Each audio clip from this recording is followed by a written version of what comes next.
if the goal is to make sure that kids feel a certain way all the time, and parents have really been fed this, then you are not equipping your kids.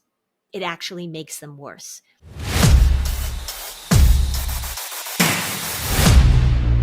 Welcome to Cabin Chat with Jack Schott, the podcast where Jack unpacks the power of camp with experts sharing insights on youth development, leadership, and lessons that shape kids today. And we're back, baby. Welcome back to the Cabin Chat podcast with Jack Schott. Today, my guest is Lynn Lyons. Lynn is a psychotherapist and mom, co-author of Anxious Kids, Anxious Parents, 7 Ways to Stop the Worry Cycle. Also, Playing with Anxiety, Casey's Guide for Teens and Kids. And most recently, The Anxious Parent. She's the host of the Fluster Clucks podcast. She's hilarious. And we're gonna jump right in. Lynn, well, the pressure is on, Jack. If you introduce me as hilarious, now I feel like I gotta bring it. Well, maybe you're having anxiety, which you have told me is your definition of anxiety is the overestimation of the problem and the underestimation of your resources to deal with it. Yes. Tell me how you got there. That is not actually my definition. So I want to give credit where credit is due. There was a guy named David Barlow. He is retired now, but he ran Boston University Center for Anxiety and Related Disorders. Huge guru in the field, like tons of research. If you were to Google David Barlow anxiety, like all over the place. So that's his definition. And the thing that I really like about that definition is that when we're looking at anxiety's job is to promote things to an emergency that are not an emergency. And it also is really good at disconnecting you from the resources that you have. So when people are experiencing something that really is dangerous or life-threatening, we don't say, oh, they were anxious. You know, like the boat started to sink and we had to get the kids off the boat. Oh, we're really anxious. No, you had a problem solved. Anxiety is when you're sitting there thinking, what if I'm doing this thing and then I say the wrong thing? Or what if I forget an appointment? Or what if this or what if that? And then you promote it to an emergency and you get caught up in that story. Anxiety is all about the story that promotes things to a place that they needn't go, but that's what it does. Yeah. I just interviewed Seth Godin about camp and the power of camp. And we talked a lot about apparent risk and real risk. And he described apparent risk as like, it's risky to go up on stage and sing in front of camp or to go introduce yourself to someone that you don't know. That's the apparent risk. There's nothing actually, you're going to be fine afterward. Right. So when there's some sort of vulnerability, and this is like if we look at social anxiety is all about that apparent risk or that vulnerability that I'm putting myself in a situation where true risk is this will do harm to me. And so it really is just about the story that we tell. And that's the interesting thing to me is, and I will ask kids this all the time. I will say, what's something that other people get anxious about that doesn't bother you at all? And they come up with things like, oh, well, I love to get up on stage, or I love taking tests, or I have a pet snake and people hate snakes, or one of my favorite things to do is to climb up to the tip top of the tree and hang out, and other people are afraid of heights. Once we begin to get out of the content of what you're worried about, the thing that makes you worry, and really listen to the story that anxiety tells, that's what I'm all about. Yeah. Take that one step further. When you say anxiety's over here and we need to figure out what it's trying to do for us, like, how do you do that with kids? What does that actually look like? So I would very rarely say, what is anxiety trying to do for us? Because a lot of people are like, you have to listen to your anxiety, or your anxiety is an important message. And I'm like, no, really, the anxiety is the freak out part of you. What we want kids to understand is that, of course, right? I say this all the time, can't live without the 2 words, of course. Of course, you're going to feel this way. Of course, you're going to experience this. Anxiety's job, and it's not really a great job, anxiety's job is to say everything has to be certain and comfortable all the time. You have to be certain, you have to be comfortable. we don't want to live that way. What we want to do is, as Seth was saying, we want to differentiate between what's really something that's dangerous and what's something that feels risky in a variety of ways.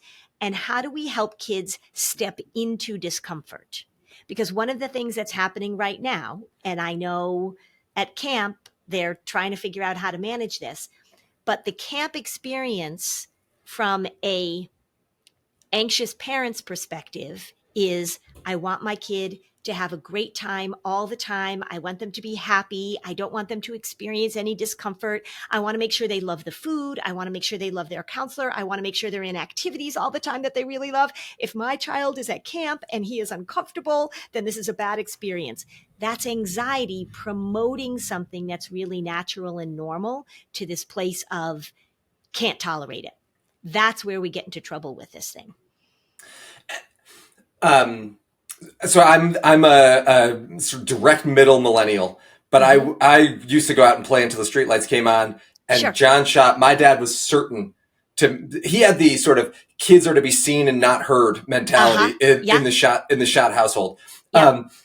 And so how do you think about this role of grownups in kids' lives to, on one end of the spectrum, it's you're to be seen and not heard, get out of my way. That, not John is a great guy, not the warmest guy. And on the other end of the spectrum, there's, maybe over anxious parents who want to solve every problem for kids. How do we find the right spot on that spectrum, or where's the spectrum that I'm missing? No, it is, we never want to go to either side of the spectrum. So you don't want a parent that is completely out of touch with kids' emotional lives. You don't want parents that say, suck it up, buttercup. You don't want parents that say, there's no crying in baseball. But you also don't want parents that say, if you feel something uncomfortable, or if you feel a discomfort, or if there's a problem, I need to swoop in and make sure that you don't feel these things. The very big sweet spot, and it is a very big sweet spot, is people feel things, people have experiences, people get through things. And what we want to offer our kids is support and love and empathy and validation so that they actually step in and get through things that feel difficult. You can over empathize. You can over validate. You can over support, just like John probably under validated and under empathized and under supported. But we want to find that big sweet spot where we're saying to a kid, I know that this feels difficult and I get it. And I bet you can get through it. I was just talking to a mom earlier this morning, and she dropped her 6-year-old off at this little camp. It's school vacation week, so she went to this little camp. And the little girl didn't love the camp. And she came home and she said, and the mom was kind of surprised. And she said, I didn't make any friends, and my tummy bothered me, and I didn't like what they served for lunch.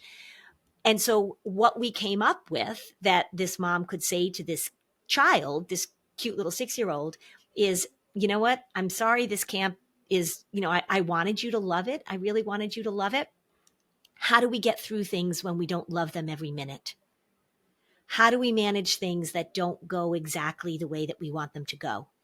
And I think if we're talking about the bigger picture of summer camp, how do we, of course, want to present and want to provide an experience for kids that they're having a great time?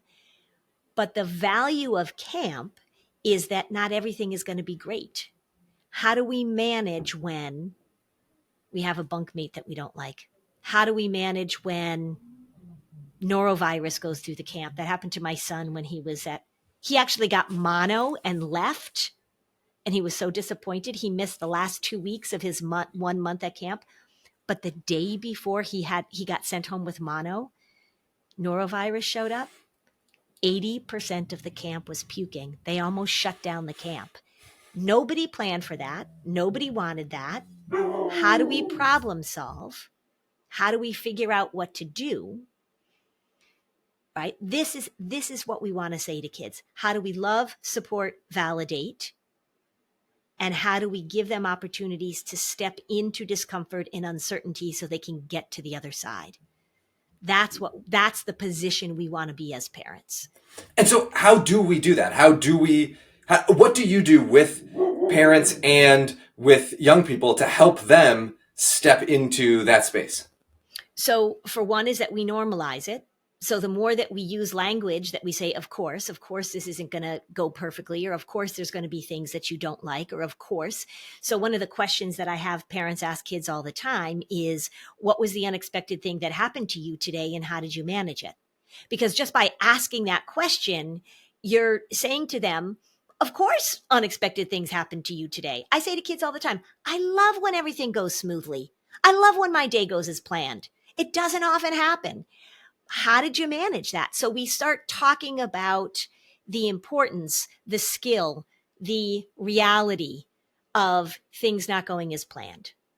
And we might even say to kids, tell me 3 things you loved about camp today. Like even camp counselors could do this in their cabins, or you could do this. You could, if you're having kids write letters home, I want you to write 3 things that you loved about camp today, and 1 thing that was disappointing, or 1 thing that was unexpected, or 1 thing that you did not like at all. And then we're just normalizing that life is a combination of these things. The way that kids learn that they can handle uncertainty or discomfort or conflict or disappointment is that they experience it, and then you get to the other side. So even though John Schott told you to go out and manage things on your own, you learned how to manage things on your own. So you were in a neighborhood, I was in a neighborhood. There was a bully there in my neighborhood. He was probably 12. We thought he was probably like 25. There were kids that you fell off your bike. There were times when somebody cheated in a game. There was times when somebody was mean to somebody else. We figured it out. Our parents were there to support us and guide us, but they weren't watching us every minute. They weren't stepping in at the first sign of discomfort or conflict, and they weren't trying to stay ahead of it. So they weren't thinking all the time about what can they do preventatively to make sure that nothing bad happens. And I think that a lot of parents feel like that's their job right now, feel like that's their role, and it's getting in the way of these kids learning experientially. So something bad happens and you say, oh, I am so sorry that happened to you. I'm so sorry that happened to you. How did you handle it? What did you do? I mean, I tell this story a lot when I'm giving talks. So I was trying out for basketball. I don't think I told you guys this story. I was trying out for the basketball team, trying out for varsity basketball. I was a junior in high school. I was not like going to be in the WNBA. I'm a pretty good athlete, but whatever. So trying out for the basketball team, we had practice the Friday after Thanksgiving. She had already made a lot of cuts, so she was down to 12 girls, which is usually what she carried on the team. I had to go and take my driver's license test the Friday after Thanksgiving. So I told her I was going to miss that practice. I go to take my driver's license test.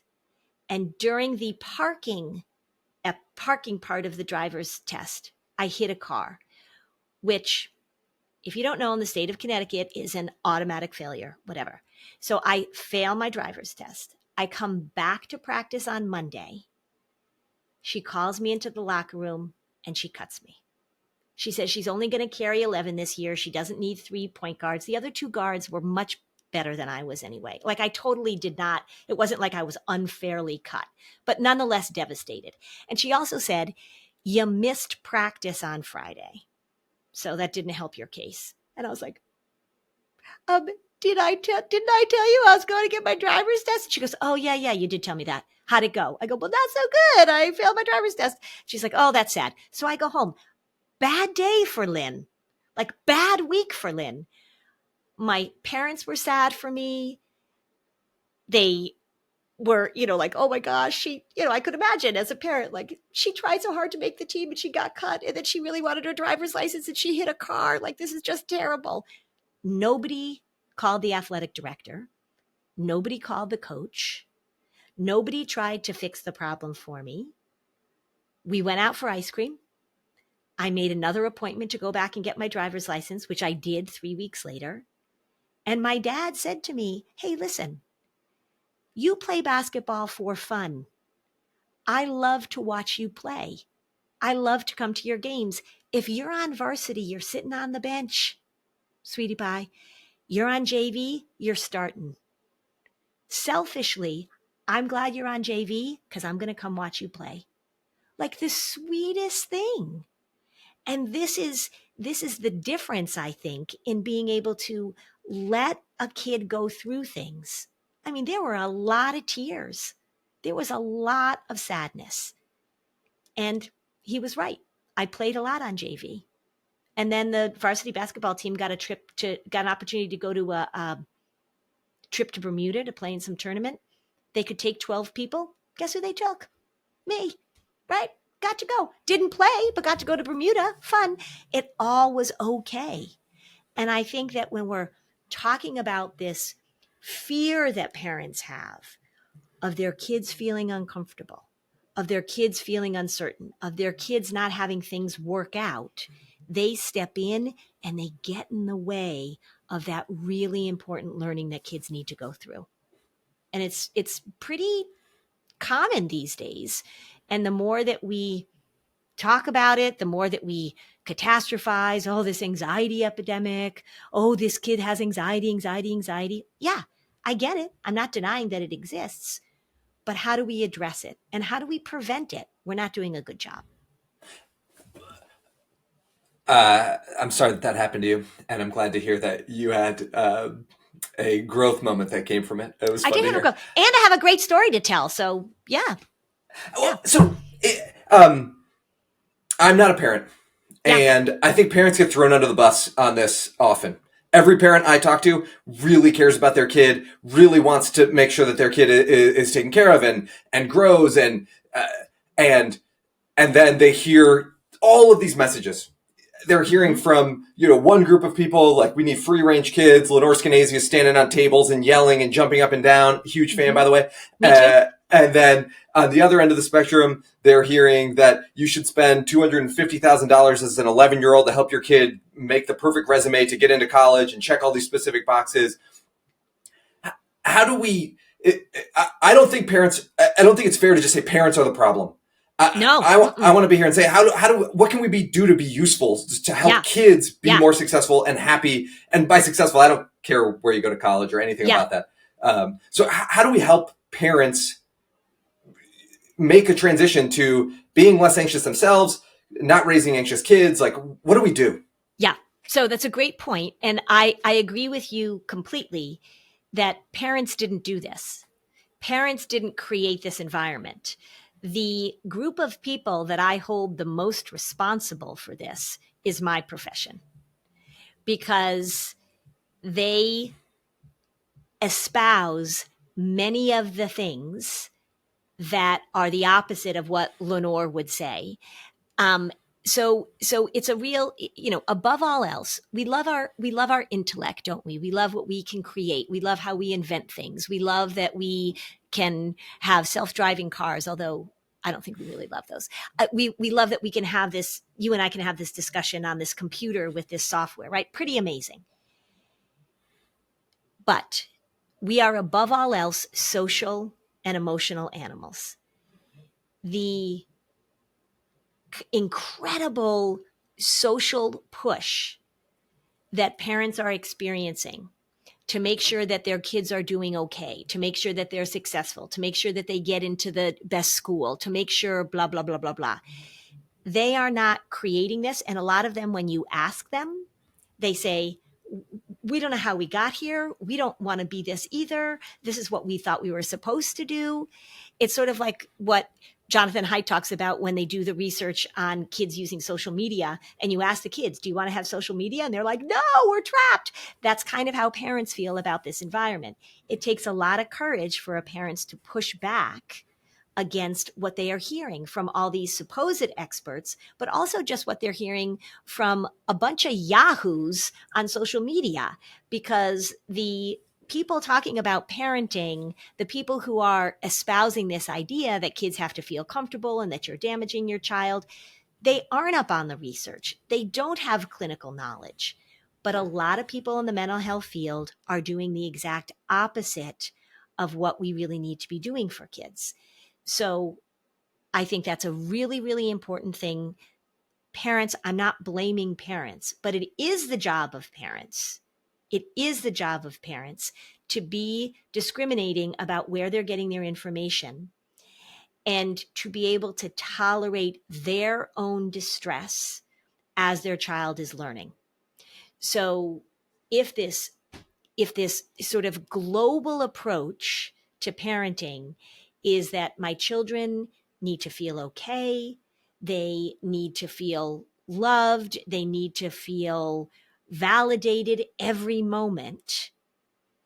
If you buy into that, that means that you also are not capable of tolerating your own distress when you set a limit with your kid and your kid is pissed at you. When you say you can't be on a screen 12 hours a day, or you can't have your phone in your bedroom, kids will get upset about that. And I'm sure that when kids go to summer camp, there are rules that are really important to follow, because there are circumstances and situations in which safety is dependent upon kids not doing the stupid things that kids would do.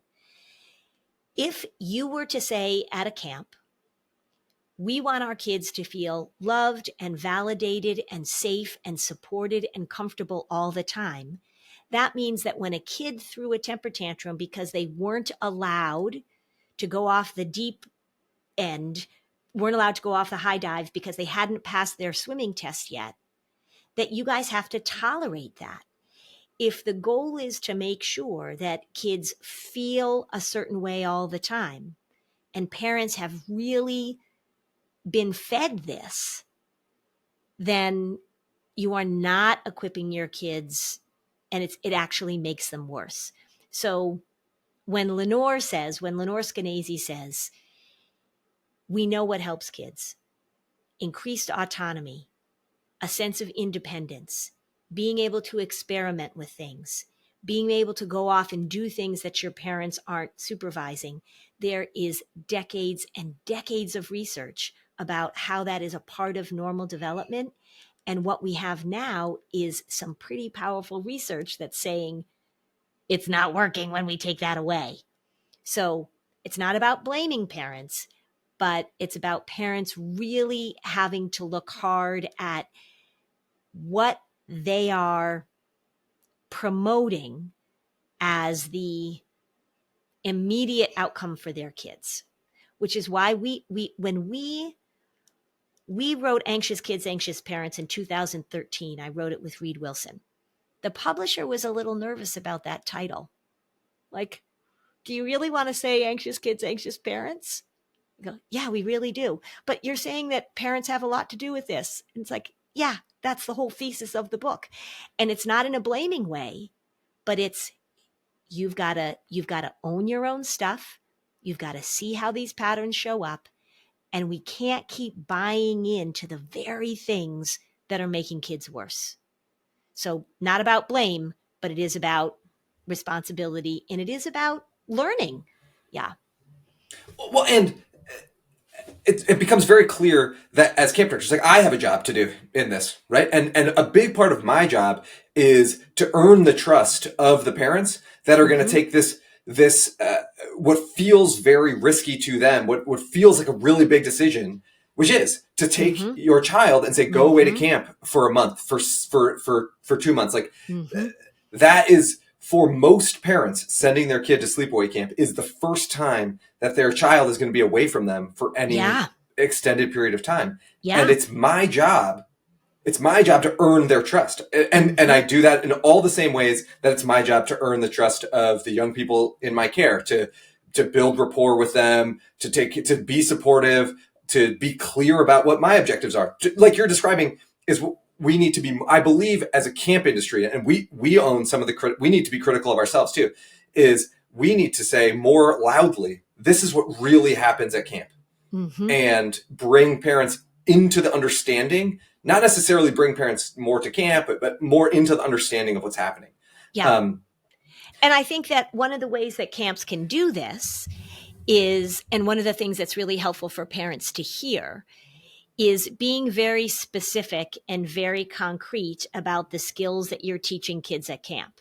So there's the skills of like, they're going to become a dolphin and go from a minnow to a dolphin or whatever, or they're going to learn archery, or they're going to learn how to ride a horse, or they're going to learn how to play tennis, or they're going to learn how to get along with kids in their bunk.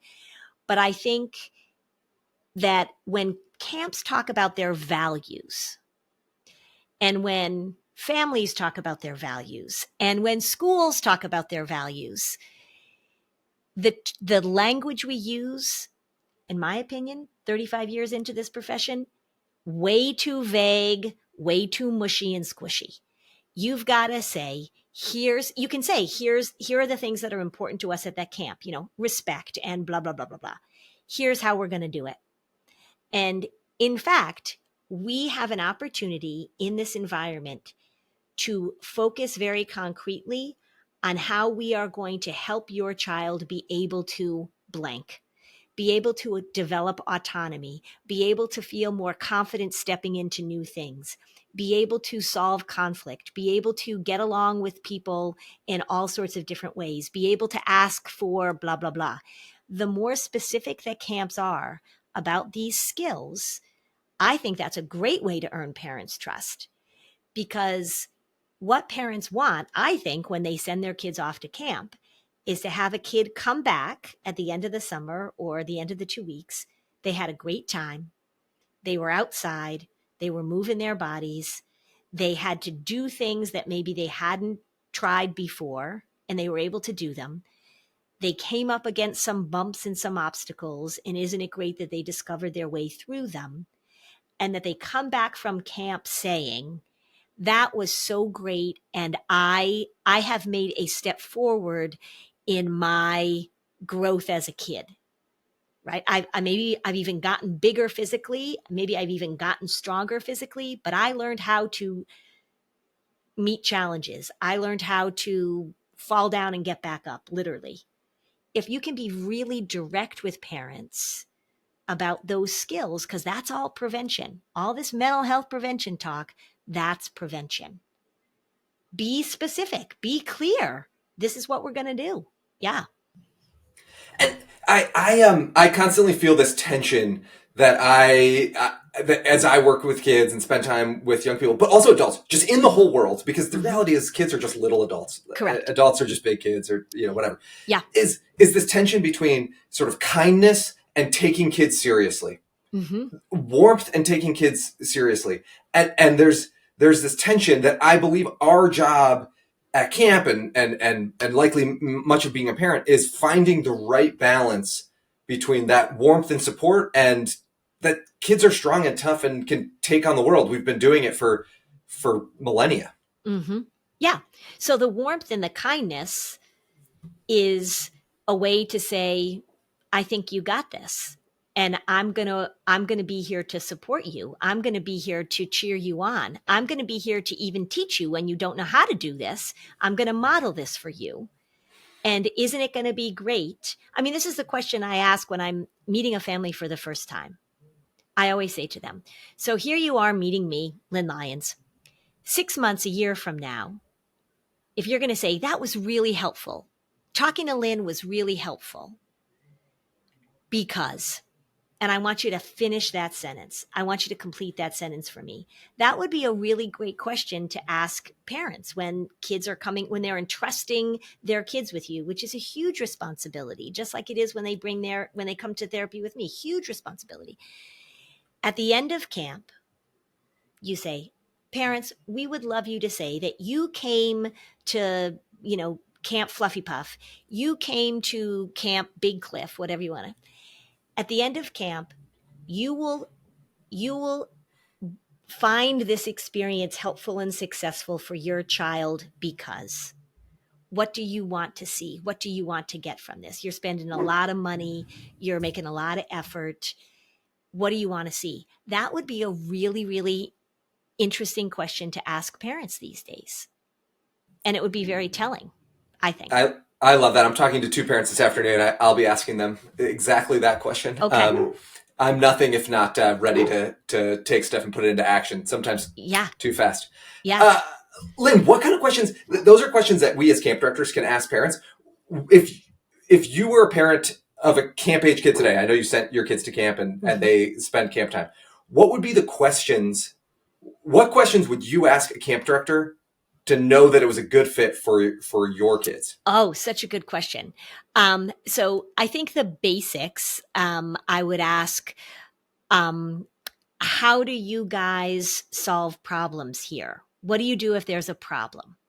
How do you manage a child's discomfort? Or if my child is upset, what do you guys do about that? I would certainly want to know what the training and experience of the counselors is, which I think, like the camp that my son went to, old camp, established path of, camper to counselor, very selective process, which made me feel good. Like these young men know what they're doing. I would say, I would ask, how often are you in touch with us? And I would want the answer to be only when necessary. I think there's a lot, I think technology, we've talked a lot about it, technology at camp, phones and no phones and that kind of stuff. I think the technology of the access that parents have to the camp staff is something that really needs to be addressed. I personally, if I was looking for a camp for my child, I would be hesitant if the camp, I know a lot of parents wouldn't, I would be hesitant if there was a lot of access to the camp, the staff, to the directors, email, etc., while my child was at camp. I would say that would be an indicator to me that this camp is really about making sure that the parents are okay. And I think that's a problem right now, is dealing with the parents' anxiety more than dealing with the growth of children. So I would ask that question. And I would say, like, what do you hope campers will experience while they're here at camp? What is a successful camp experience for you? At the end of my child's camp experience, what are you hoping comes out of it? I'd really want to know that question and see what they have to say. And you said, how do you solve problems here? Mm-hmm. What would be the home run answer for a camp director to give? Another good question. I would say the home run answer would be that our first goal is to help kids learn how to be better problem solvers. So the very first thing we're going to do is let them see if they can figure it out on their own. The second step would be to bring in their counselor and see if they can model solving a problem. The third step would be that maybe we have to have a more formal meeting with the kids about what the problem is. And the last step would be to bring the parents in. And all of this comes back to something you like to talk about a lot, which is that flexibility is the core skill for reducing anxiety. Yeah. It's the core skill for being a decent human being in general, right? Like when you think about the most rigid person that person is kind of a jerk, right? I mean, they're just like, and even if they're not a jerk, they drive you crazy. Like everything has to be a certain way. That's not the person that you're going to go on vacation with. That's not the person that you want to have over for dinner.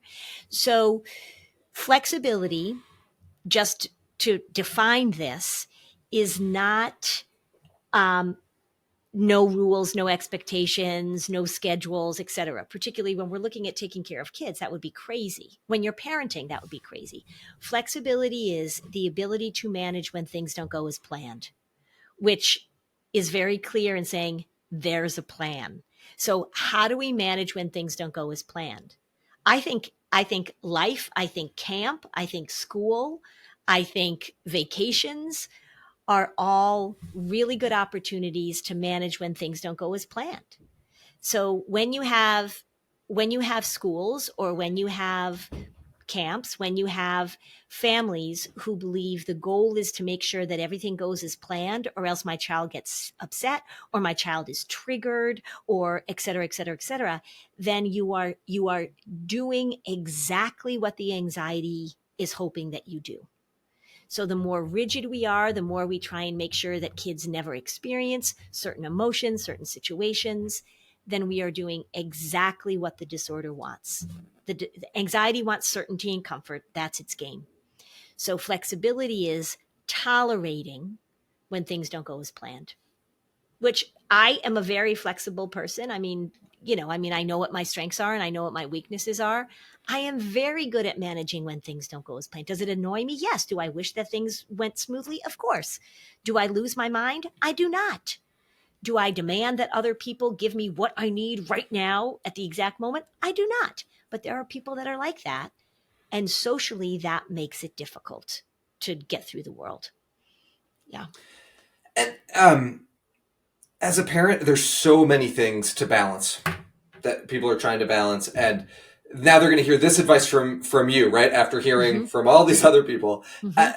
How do we get 80% of this flexibility growth mindset for the young people in our care for 20% of the effort? Like, what's the few small things that we can start to do now to start this coming in? You've said already, help kids reflect back on the day on what was something that was challenging that you overcame, or something that was unexpected. Yeah. Unexpected that you overcame, or that you how did you handle it? Yeah. How did you handle it? Yeah. So I love how questions. Okay. So what was the unexpected thing that happened to you today, and how did you handle it? And then I think it's really, really, really helpful and I talk to families about this all the time, to be very upfront about the value of flexibility. So I said earlier, like lots of times there's values that are kind of mushy squishy, like we value, respect, or we value love, or whatever. I mean, I love respect and love, don't get me wrong. But if you start talking very directly to campers, very directly to camp staff, very directly to families about flexibility as the ability to tolerate or manage when things don't go as planned, if you put that up there as one of the things that you really are going to pay attention to and promote, huge, huge changes happen. It happens in families. It happens in organizations. The more that you can start talking about figuring out, problem solving, managing, getting through, tolerating discomfort, all of that is under the heading of flexibility, the better kids do. Right now, the way that flexibility isn't taught, or the way that rigidity comes in to take over, is that we are paying a whole lot of attention to feelings at times when feelings are not the priority in order to solve a problem. Just because you think it doesn't make it so. And not every feeling you have is worthy of dissection and discussion and promotion, right? I mean, we feel what we're going to feel. Somebody was talking to me the other day and they said something that was categorically inaccurate. And then they said to me, well, that's my truth. And they said, you can imagine how this pushed a big button in me. My truth is my truth. I go, nope. You may feel a certain way and you may have a certain belief, but if somebody tells me that the world is flat, I don't say, you know what? Your truth is your truth. That's inaccurate. The goal now is to come up with a explanation or a story or a narrative, whatever you want to word, which actually validates that made you feel bad, but doesn't violate the facts of the situation. And the more rigid people are, the more we tell kids that the way they feel, the way they think is the most important thing there is, the more we're creating kids that aren't able to tolerate when they feel things, or when they think things, or when they're wrong. Because guess what? Sometimes kids are just wrong. right? It's okay. We're so afraid that we're going to hurt somebody's feelings or that we're going to say something that violates their truth, right? My truth is my truth. I think what we really need to say is my opinion is my opinion. Got it. Yeah. Well, and part of, back to taking kids seriously, part of taking kids seriously is that they're wrong sometimes. For sure. Because if I don't take you seriously, I don't care what you have to say. Like if you're talking to me about your truth is your truth, and I just don't care about, I'm not taking you seriously. It's like, okay, whatever. I'll just scroll past that on the internet. But if I'm going to be with young people and take them seriously, then they're going to be wrong sometimes. And so am I. Right. And what you want to teach them is the ability to be critical thinkers. So let's give this a concrete example. So you're in a cabin with a group of 9-year-olds, and they all, or at least maybe half of them, begin to believe that zombies come out at night at your camp. And they begin to search for evidence for that. And they come to you and they say, Jack, we have evidence that there are zombies coming out at night. Here's our evidence, right? And if you were like, you know what? Your truth is your truth. So what we need to do then is to put some, zombie mitigation practices in place, because this is a terrible problem. You feel very distressed about this, and it's our job to take your distress seriously. That doesn't mean that you believe in zombies. Now, taking them seriously, as I think you just defined, is saying, all right, let's figure out how you guys came to this conclusion. Because there aren't zombies, and we need to help you be better critical thinkers. Because you're doing this thing now where you're collecting evidence, that's called confirmation bias, to support the belief that zombies exist. And if you weren't, you could say like, all right, well, there are zombies. Maybe we better, do this or this or this. Well, that's not being respectful of a kid's ability to be a critical thinker or to help them grow and learn. That's just buying into the narrative of a bunch of 9-year-olds that isn't helpful. And I think that's, I agree with you that taking kids seriously means that one of your jobs is to help create critical thinkers, for sure. Something that I love that you have said is that you ask families what will be true in 6 months, it's worth investing the time with you. And I love clarifying that role. And at camp, we can do that. And I think with our counselors and with our campers that have that honest discussion as a bunk, as a cabin group, and say, my role at camp is, and your role at camp is, so that it's much more clear, because kids have so many adults in their lives that have all of these different opinions about what an adult's role in a kid's life is. And so if we're not taking the kids seriously enough to say, here's what my role is, and here's what your responsibility is while you're in our care. Right. And the thing, and it just back to flexibility, that's a really good example of flexibility, because different adults have different roles, and different adults have different roles depending on the context that you're in. So if your grandmother is coming for a visit, she can come and she can bring chocolate and she can play with you and blah, blah, blah. But if your parents go away for a week and grandma is coming to take care of you, then her role isn't just to give you chocolate. Her role is to get you up for school and to make your lunch and to make sure you're in bed on time. There are different roles that adults have based on the context and based on their position. I think that's really helpful to talk to counselors about and to talk to campers and families about, for sure. Yeah. And so you started this conversation by saying something like, the people who have messed this up the most are my profession. Your profession are mental health professionals. The mental health, yeah, right. Well, and let me just say this, right? So I've been doing this for 35 years. And I do feel like at this particular juncture, I'm sort of like the grumpy man out on the front lawn screaming at people driving by. I totally own that. I actually am a pretty pleasant, optimistic person. But the last few years have really made me a little bit cranky about the nonsense that comes at parents and at kids that is oftentimes from my profession. It's certainly from other sources. I mean, social media is a huge source of mental health information, and the inaccuracy of that information is very well documented. But yes, so I am grumpy. So that's my disclaimer. I'm a very nice person who's grumpy right now. Well, so one of the things that I love about you is that you are displaying this kindness and warmth and support while also trying to take people seriously. And I think that balance is really challenging to strike.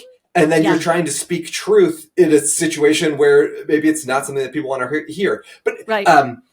how would you steelman or give the other side credit here if they were to say, no, Lynn is off her rocker, she's the grumpy old man sitting on her front lawn, and the reality is, and then they're going to say something about feelings, and what would they say to push back in a reasonable way, not in a like caricature of this, but they would say, Yeah. Lynn, you're wrong about this, and here's why. Here's what they would say. They would say, we've really made a lot of progress in being able to understand the emotional lives of kids. And we don't want to go backwards. We don't want kids to feel ashamed of who they are. We don't want them to feel like they have to be seen and not heard. We don't want their opinions about things to be diminished and dismissed, because we know that also has grave consequences for kids.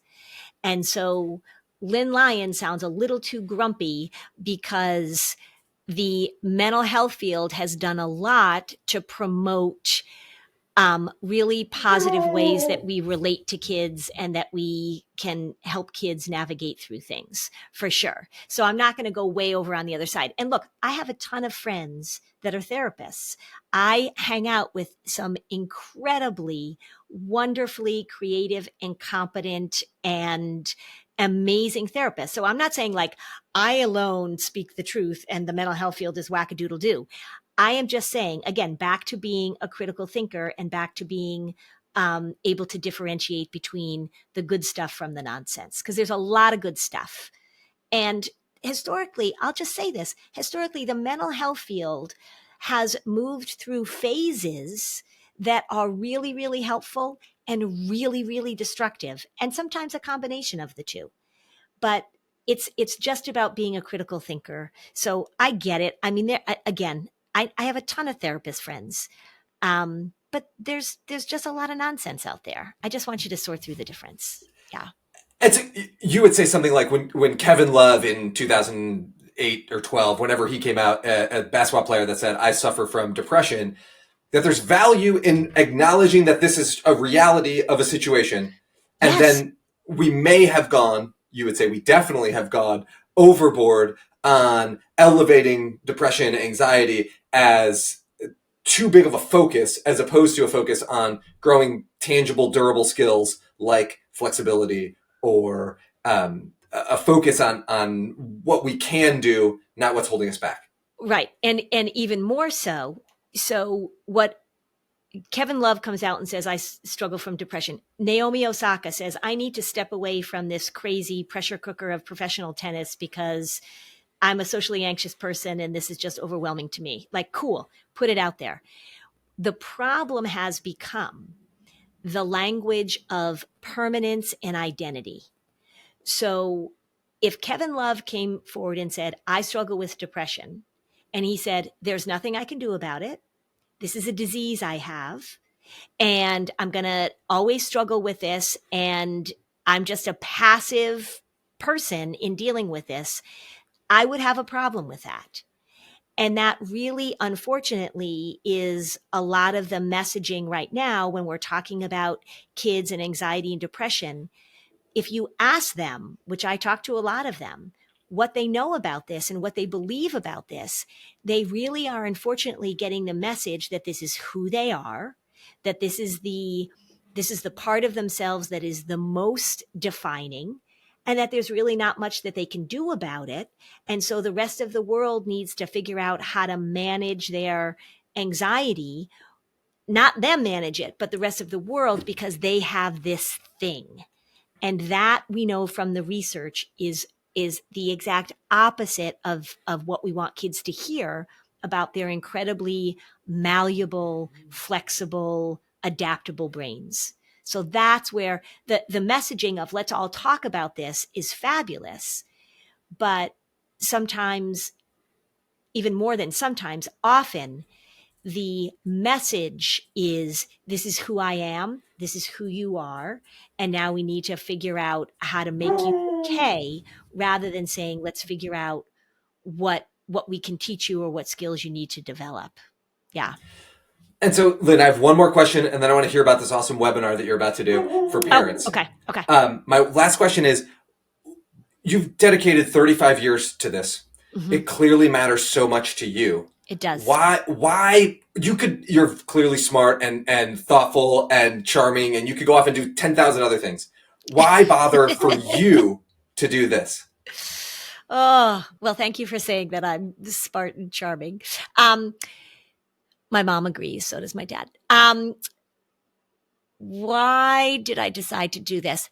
Well, I can tell you why I chose anxiety over all other things. I can tell you that because I didn't start out specializing in anxiety very early on in my career.